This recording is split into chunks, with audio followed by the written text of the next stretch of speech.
Losing time, I'm fading fast. I just wanna make it last. Try to let go of the past. I close my eyes, embrace the blast. Sleepless nights and headaches stack. Restlessness to hell and back.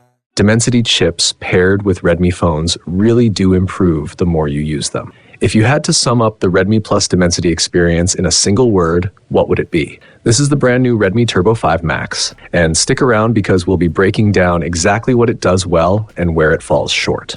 A quick shout out to my tech partner from China for sharing this video. A big thank you for making this possible. Hey everyone, it's Maiky from techmaiky. If you love staying updated with the latest gadgets, make sure to subscribe and hit the notification bell so you never miss out on our exciting tech content. After several years, Xiaomi has finally refreshed the Max lineup to meet growing demand. As the flagship model under the Redmi banner, it makes sense to start with the core hardware. This year, the Turbo series made a big shift by dropping Snapdragon altogether and fully committing to the in-house R&D route. Most notably, the top model debuts the world's first Dimensity 9500S processor. It's built on MediaTek's 1+3+4 all-large core architecture and sits in the sub-flagship tier. Performance-wise, it's positioned close to Qualcomm's Snapdragon 8 Elite and can be seen as a strengthened version of the Dimensity 9400 Plus, especially when it comes to GPU performance and power efficiency. Combine that with LPDDR5X Ultra memory and UFS 4.1 storage,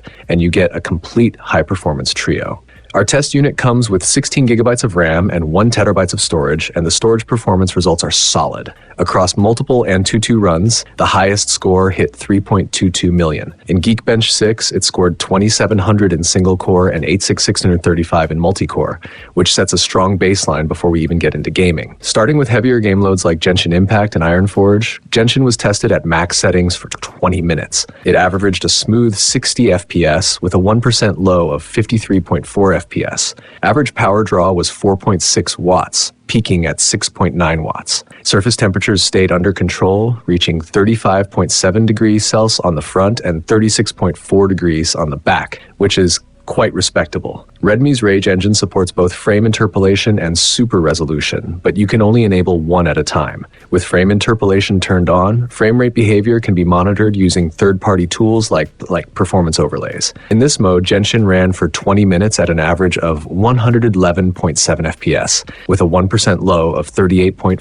FPS. Power consumption increased by about 0.6 watts, and peak draw climbed close to 9.7 watts. Temperatures also rose, reaching 37.3 degrees Celsius on the front and 39.3 degrees Celsius on the back. After around 10 minutes, noticeable frame rate fluctuations began to appear. This wasn't just seen in third-party tools. Redmi's own Rage engine data panel also showed signs of increased pressure. Moving on to the Star Iron map under the same highest graphics settings, a 20-minute pure map run averaged 58.3 FPS, with the 1% low dropping to 28.2 FPS. The frame rate curve showed significant instability. Average power consumption was 6.9 watts with a peak of 8.7 watts, and temperatures climbed to 41.6 degrees Celsius on the front and 44.2 degrees on the back. With frame interpolation enabled, the average frame rate increased to 95.4 FPS, and the 1% low improved to 42.1 FPS. However, after about 7 minutes, the frame rate dipped below 90 FPS. Power usage rose to an average of 7.5 watts, peaking at 9.3 watts, and temperatures increased further to 43.9 degrees Celsius and 46.2 degrees Celsius. The bigger concern shows up in Delta Force. The game runs at high graphics and 120 Hz by default. After 20 minutes, the average frame rate was 112.8 FPS, with a 1% low of 55.4 FPS. Power consumption stayed relatively low at 3.9 watts on average, with a peak of 6.4 watts. Temperatures were mild at 34.4 degrees Celsius on the front and 35.2 degrees Celsius on the back. That said, noticeable frame rate fluctuations were still present, and this behavior continued even after multiple restarts, suggesting that optimization still needs work. In PUBG Mobile, performance was strong with an average of 109.9 FPS and a 1% low of 99.6 FPS. Power consumption averaged 6.8 watts and temperatures reached 41 degrees Celsius on the front and 42.2 degrees Celsius on the back. Honor of Kings was the most comfortable experience overall, holding a full frame rate with a 1% low of 116.1 FPS. Power draw was just 3.2 watts and temperatures stayed at 33 degrees Celsius and 35.3 degrees Celsius. Beyond standard Android games, PC emulation emulation was also tested. Using the Dimensity 9500S to run Steam titles locally through an emulator, not via streaming, games like Hades 1 performed extremely well. Frame rates hovered around 60 FPS, gameplay felt smooth, latency was low, and overall compatibility was excellent, easily deserving top marks. However, heavier titles like Cyberpunk 2077 and Horizon Zero Dawn frequently stalled during loading, so they weren't playable in a meaningful way. Wrapping it all up, the Redmi Turbo 5 Max delivers strong overall performance and handles most scenarios with ease. But under sustained heavy loads, there's still some room for further optimization. Another major upgrade from Redmi is the massive jump in battery size. The Redmi Turbo 5 Max now packs a huge 9,000 mAh battery, paired with 100-watt wired fast charging and 27 watts reverse charging. It also comes with the built-in Surge P3 chip and supports bypass charging, which is especially useful if you like gaming while plugged in. In real-world battery testing, after 3 hours of light usage, the phone only dropped by 27%, which is more than acceptable for a battery of this size.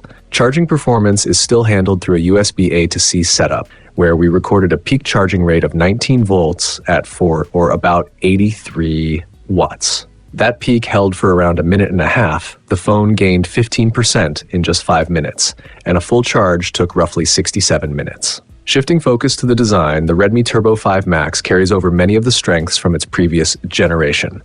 You still get a solid metal frame, a glass back panel, and full protective coverage. Both the top and bottom house 1150F speakers, keeping the overall weight and size well balanced. The phone continues with the familiar vertical dual camera layout seen across the Turbo lineup, removing the stepped camera bump so the module sits flush with the back panel. One obvious visual change is the switch to a circular flash. And honestly, how do you feel about the ocean blue color option? It definitely stands out. Up front, most of the display specs remain unchanged. It's still a 6.83-inch flat LTPS panel with a 120Hz refresh rate. Resolution and pixel density are the same as before, but the backlight material has been upgraded from M9 to M10. The bezels are no longer perfectly symmetrical, though. The top and left bezels remain at 1.5 millimeters, while the bottom bezel has been slimmed down to 1.78 millimeters. One long-standing complaint has finally been addressed as well, with the short-focus fingerprint scanner